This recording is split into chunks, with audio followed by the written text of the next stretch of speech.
Aurélien. Donc, je suis interne en deuxième semestre en ce moment en anesthésie à l'hôpital Paris-Saclay. Je suis interne de DESP.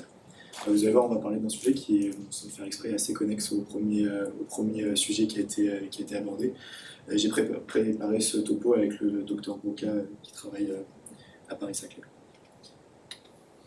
Donc on va parler d'une situation assez commune au bloc opératoire et aussi pour rebondir sur une question qu'a eu le premier orateur sur le fait que les chirurgiens sont un petit peu pressés. Donc c'est une situation qui est arrivée la semaine dernière. Vous prenez en charge le premier patient de la journée. Vous travaillez en chirurgie viscérale. C'est une hernie ombilicale, une patiente de 60 ans qui vient pour une hernie ombilicale qui est opérée sous célioscopie. Que vous avez décidé d'intuber, tout s'est bien passé, l'intubation s'est bien passée. Et quelques minutes après avoir mis ses chants, le chirurgien pose la question fatidique, est-ce que vous avez appelé la suite? Est-ce que la prochaine patiente est déjà prête? Vous commenciez déjà à réfléchir à comment vous allez extuber la patiente, parce que l'extubation c'est une phase critique. On est souvent beaucoup moins présent dans la phase d'extubation que dans la phase d'intubation. Il faut quand même se rappeler qu'il y a plus de complications qui arrivent lors de l'extubation que de l'intubation. Ça, c'est un papier très ancien de 98 où ils avaient comparé, ils avaient pris un certain nombre d'opérations et ils avaient montré qu'il y avait beaucoup plus de complications pendant l'extubation que pendant l'intubation. Par exemple, on voit ici que laryngospasme, on voit qu'il y a 1,7% de laryngospasme à l'extubation, alors qu'il n'y en avait que 0,4% à l'intubation. Donc c'est une phase critique, c'est une phase qui se réfléchit en amont. Même le pourcentage global, c'est qu'il y avait 12,5% de complications pendant l'extubation versus 4,6% pendant l'intubation. Donc c'est une phase critique qui se réfléchit, il y a des critères à respecter qui ont été publiés par l'ASFAR en 2017. Donc bien sûr, il faut que le patient soit décurarisé, il faut avoir un TOF plus grand que 90%, il faut que le patient ait repris une respiration spontanée, il faut qu'on ait des conditions hémodynamiques satisfaisantes et il faut qu'on ait une réponse aux ordres simples du patient. Il faut avoir vérifié avec le chirurgien qu'il n'y a pas des complications immédiates qui peuvent arriver. Par contre, donc, on voit dans ces critères qu'il n'y a pas de recommandation dure sur le lieu où il faut extuber le patient.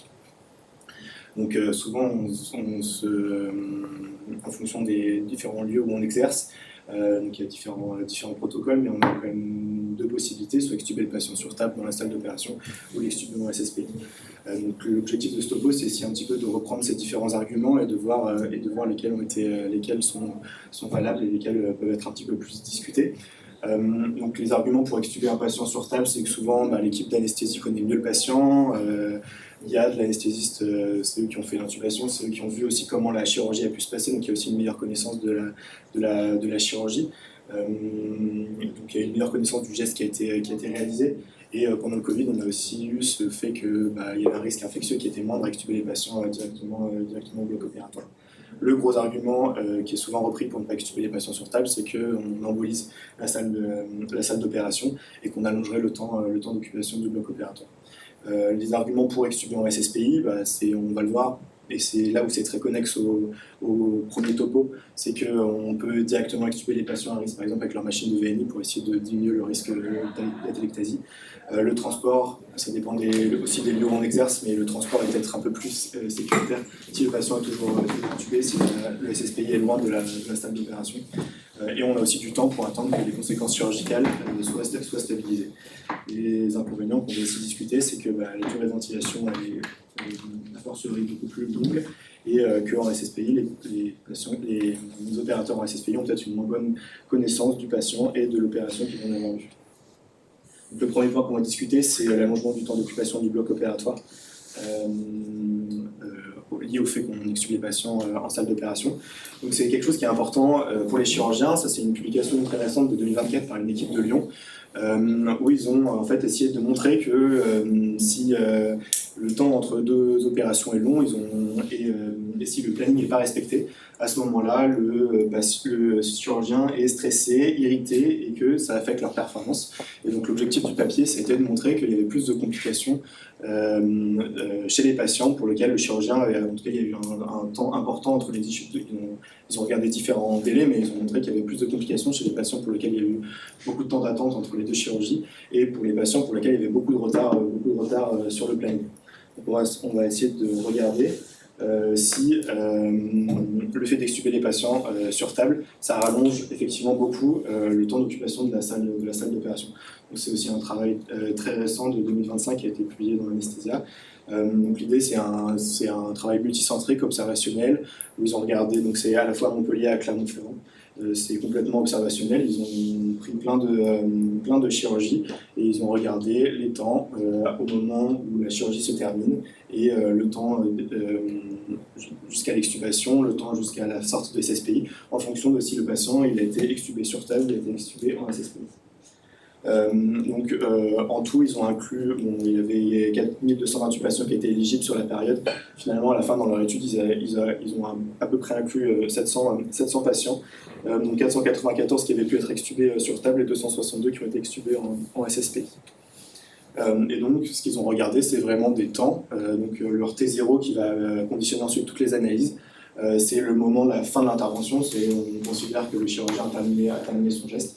Et ensuite, à partir de ce T0, ils ont mesuré différentes durées. Ils ont mesuré la durée jusqu'à la sortie du bloc opératoire. Ils ont mesuré le temps jusqu'à l'extubation et ils ont mesuré le temps jusqu'à une condition qui permet de sortir de SSPI avec le score d'adresse. Et on va voir qu'ils ont utilisé un score de propension. Pourquoi ils ont utilisé un score de propension? C'est complètement observationnel et donc le profil des patients qui est extubé en SSPI et le profil de patient qui est extubé en salle opératoire, il est complètement différent. Et donc, ce qu'on fait, c'est qu'on va repondérer les patients en fonction de leur probabilité dans les deux groupes pour que les deux groupes soient similaires. Donc, par exemple, on va voir qu'il y a un nombre d'obèses qui est très différent en fonction des deux groupes. Ce groupe-là. Donc on voit qu'avant d'avoir fait le score de propension, on voit qu'il y a beaucoup plus d'obèses dans le groupe extubé en SSPI, ce qu'on attend. Et donc ça, là, on voit le petit p inférieur à 0,01 qui montre qu'il y a une différence significative entre les deux groupes avant le score de propension. Et par contre, une fois qu'on a mis en place le score de propension, on voit qu'il y a la même proportion, le BMI devient identique entre les deux groupes. On va parler des patients qui ont un SAOS, sont un peu nombreux dans le groupe SSPI. Donc ça c'est lié aussi aux difficultés d'intubation. On voit aussi que les patients qui ont une difficulté d'intubation, en tout cas pour l'instant dans cette étude du Symphony, ils sont plus nombreux dans le groupe SSPI. Et donc leurs résultats, c'est des résultats donc, sur le temps. Donc en fait, leur premier gros résultat, c'est de montrer que donc, entre les deux groupes, après avoir fait leur score de propension, il n'y a que 8 minutes d'écart entre la sortie de la salle d'opération, entre les patients qu'on a extubés sur table et les patients qui sont allés directement à SSPI. Donc on perd 8 minutes à extuber les patients directement sur table. Par contre, on gagne ensuite 28 minutes de non-intubation, c'est-à-dire que le temps que le patient arrive en SSPI et qu'on commence à s'occuper de lui, on va mettre beaucoup plus de temps à l'extuber ensuite. Et le patient il gagne 19 minutes de sédation, c'est-à-dire que comme on doit les maintenir encore un petit peu sédatés pour arriver en SSPI, en fait, il reste plus sédatés. Donc, à amener les patients en SSPI pour les extuber, on perd 28 minutes d'intubation pour le patient. Par contre, on gagne 8 minutes dans la salle d'opération. Et ensuite, le résultat, je pense, qui était important aussi pour les auteurs, c'est de montrer que les complications, il y a moins de complications à extuber les patients, en tout cas dans cette étude, dans la salle d'opération. On voit qu'ils désaturent moins. Donc désaturation, c'est dans les 5 minutes avant, c'est dans les 5 minutes après l'extubation. On voit qu'ils désaturent moins dans le groupe extubé sur table. Et un tout petit peu moins aussi d'hypotension. Globalement, ces papiers, c'est fait par des auteurs qui croient beaucoup à l'extubation sur table. Le deuxième argument qu'on va discuter, c'est effectivement, est-ce que vraiment pour le patient, c'est délétère d'avoir une durée de ventilation plus longue? Là, on a vu que les patients ils étaient ventilés plus longtemps s'ils étaient amenés en SSPI.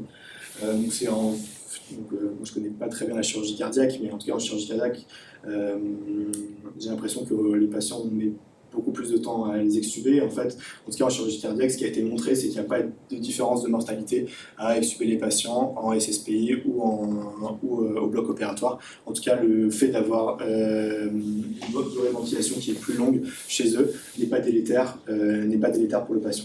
Par contre, on retrouve que la durée de séjour ensuite elle est plus courte pour les patients qui ont été extubés directement.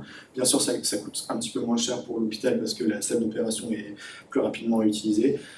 Et par contre, ce papier il est un peu en contradictoire avec les résultats sur les outcomes. En tout cas, on voit que les patients ils sont intubés beaucoup plus, en tout cas en chirurgie cardiaque, si on les a extubés,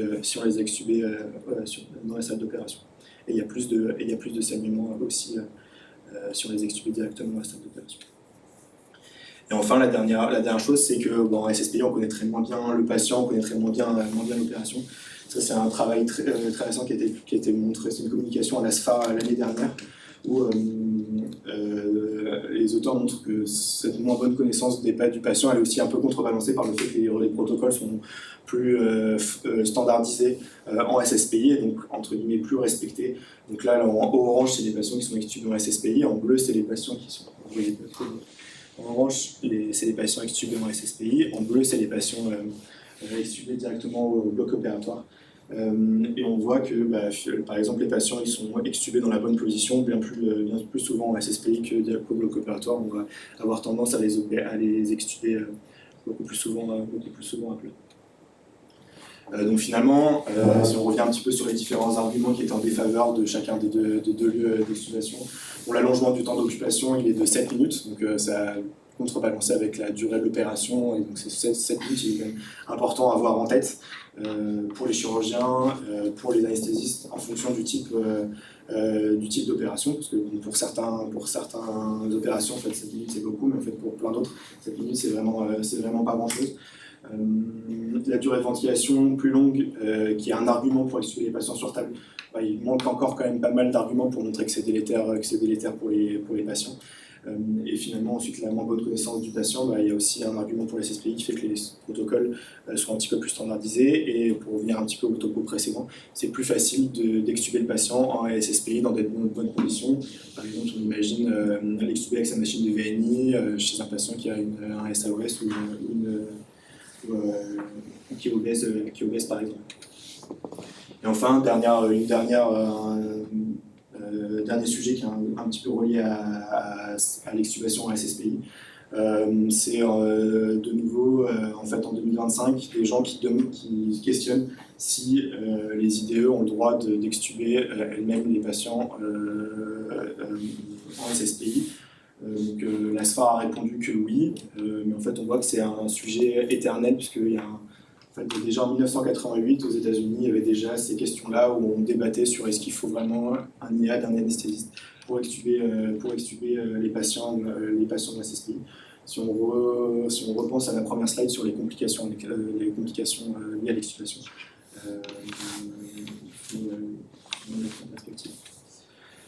et donc finalement, pour conclure, c'est un sujet qui, en fait, il n'y a pas beaucoup d'études de très bonne qualité. Là, il y a l'étude de Clermont-Ferrand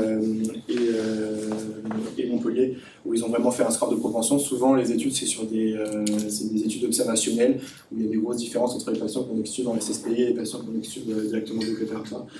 C'est une réponse qui est pas du tout tranchée, qui sûrement dépend de plein de paramètres et qui va sûrement individualiser en fonction de la chirurgie, en fonction du profil du patient, en fonction de l'hôpital où on exerce.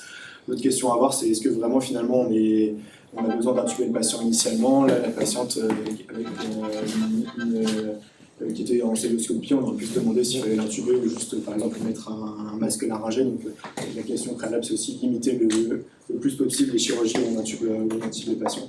Et finalement, cette question d'individualiser les décisions d'extuber en SSPI ou en sur-table, les patients obèses, il y aurait sûrement un intérêt à les extuber en SSPI pour pouvoir essayer de prévenir les atelectasies et faire une extubation la plus propre possible.